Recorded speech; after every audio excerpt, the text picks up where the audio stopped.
Welcome back to the Friday Night 360 AZ preview show. I'm Jordan Ham alongside Haley Stasiak, and we've had some great guests so far. Brandon Huffman, Scout.com, giving some great insight on Chandler and IMG, and then Coach Mons previewing what's to come for them going up to Nevada, and also threw in some news that if the AIA allows one sport petitions that Saguaro football would like to move up to 5A to play the best of the best, and they've been able to do that with the out-of-state schedule that they've played so far. So we're going to focus on some of the games coming up this week. Haley, we're going to start things off with Williams Field versus Deer Valley. You know, Williams Field's returning their quarterback from 2016, and Zach Shepard. He had 2,740 passing yards in 2016.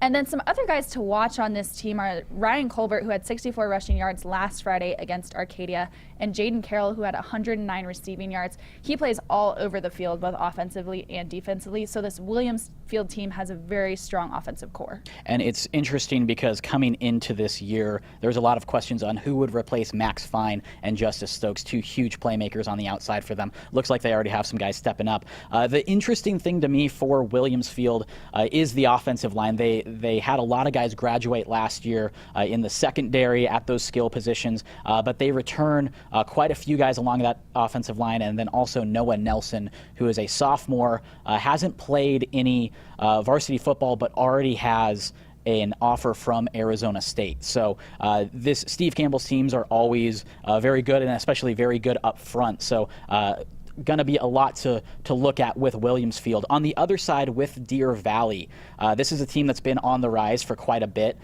They have a very seasoned group with that offensive line: Joey Ramos, Brandon McCray, Xavier Robinson.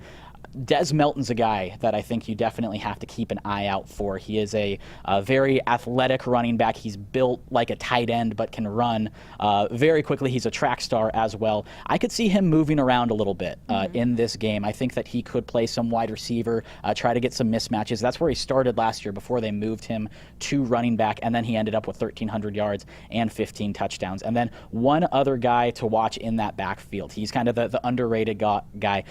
Tali Tanai is a running back. He's kind of a smaller guy, likes to pack a punch. 7 touchdowns on the year last year for Deer Valley. So this should be a big kind of a brawl between these two teams moving forward. Another game that we're going to preview today is Pinnacle at Basha.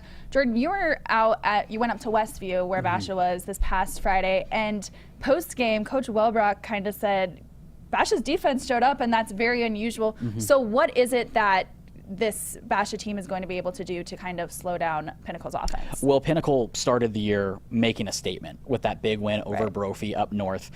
With this Basha team, they're going to have to slow down a lot with Spencer Rattler, Hayden Hatton. Those are just a couple of guys that have really jumped out. But what I took away from Basha is Ty Sifferman, the wide receiver, 2 touchdowns in his opening game. When I talked to Coach Welbrock this offseason, he said, you're going to figure out really quickly who Ty Sifferman is. And he jumped out. I got their second half, and as I'm walking up, he scores the touchdown to kind of seal it for them. And then, like you said, after postgame, he goes, wait, I thought Basha didn't play defense. Like, you guys really showed up. A big test. Going against Pinnacle. As I mentioned, Hayden Hatton last week, 9 receptions, 122 yards, 2 touchdowns, also had a rushing touchdown, also threw a 31-yard pass. Spencer Rattler ran for 100 yards last week as well. And a guy on the defense for Pinnacle that I really like, Than Dixon. He's a guy that I saw at the ASU Big Man 7-on-7. He's a defensive end, outside linebacker, kind of hybrid guy. Very quick, can get to the football. He led the team in tackles last week. And then, so the next game we're going to take a look at is Shadow Mountain at Canyon Del Oro down in Tucson. You know, Shadow Mountain is coming into this game 1-0. Canyon Del Oro is just opening their season this week, but last year Canyon Del Oro beat Shadow Mountain 41-13, and then, I mean, they have Elijah Carey returning in their core, so I think he's the guy to watch, obviously, in this game, and it'll be interesting to see if maybe Shadow Mountain can turn things around from the way it went last season. Eric Sorensen did a really good story on Elijah Carey this offseason, so you should definitely check that out. And I think that talking about Canyon del Oro and talking about, just the state of Tucson football. We mentioned it a little bit last week, but the level of Tucson football, I think, as a whole is rising. It's not just Cienega, it's not just Sal Point. Those are two elite programs, definitely, but it's also the Ironwood Ridge, Marana, Mountain View Marana, and then also Canyon del Oro definitely fits this bill as well. Next game we have is Camelback at North. This is North's first game of the season.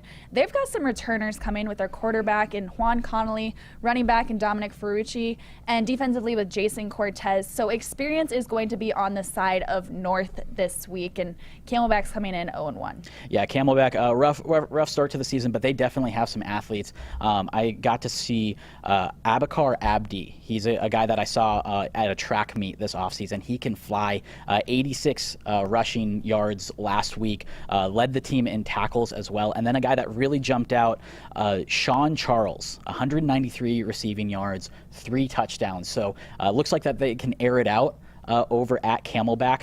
So this is a Phoenix Union game. I think it could have some pretty good athletes in this one.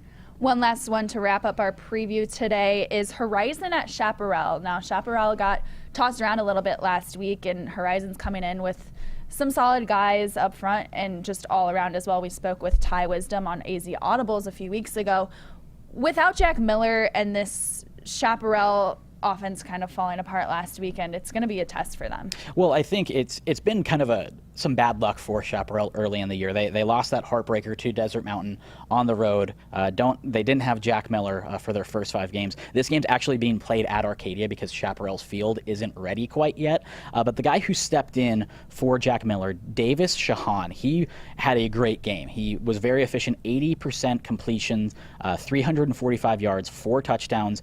I saw him in spring ball. He has a very big arm. That was very evident. That's about as far as my scouting report could go, because they were in shorts. But what's going to need to happen is, this is a game last year where when Horizon beat them, we realized Horizon was a lot better than we initially thought, and Chaparral had some cracks in the armor than maybe we initially anticipated. Horizon brings back a very senior group. Nash Giffen, the running back, linebacker, punt returner. He's a do-it-all guy, undersized, but can just play all over the field. He had a great game to open the season. And with these two offensive lines, it's kind of a game of contrast. With Horizon, Isaiah Mercelat, Justin Segura. You can put Grant Molesky in there as well. He's a tight end, but is a very good blocker. This is a very seasoned group, and Chaparral has a very talented but a very young offensive line. So they only have one senior on their offensive line, one senior on their defensive line. So it could be a game in the trenches. Horizon might have the advantage there in terms of experience, but Chaparral also had 3 guys almost go for 100 yards receiving in their first game. So they can spread the ball around. They are not short on playmakers on the outside especially, but it's definitely going to be an interesting game as Horizon continues to improve over the years, and Chaparral kind of has this revamped offense. Some other games of interest that we have: Queen Creek at Hamilton, Mesa at Desert Mountain, and Desert Ridge at Brophy. I'm going to be out at Queen Creek at Hamilton for part of the night, and then Pinnacle at Basha for the rest of the night. We've got lots of content coming up for you this week on sports360az.com, and be sure to check out our Week 0 content as well up there. And make sure to use the Friday Night 360az hashtag. Who knows, maybe if you catch a great highlight, we might get it on the TV show. I haven't checked with Brad. That might be an empty promise, but who knows? Definitely use the Friday Night 360az hashtag, and thanks for tuning in to the preview show.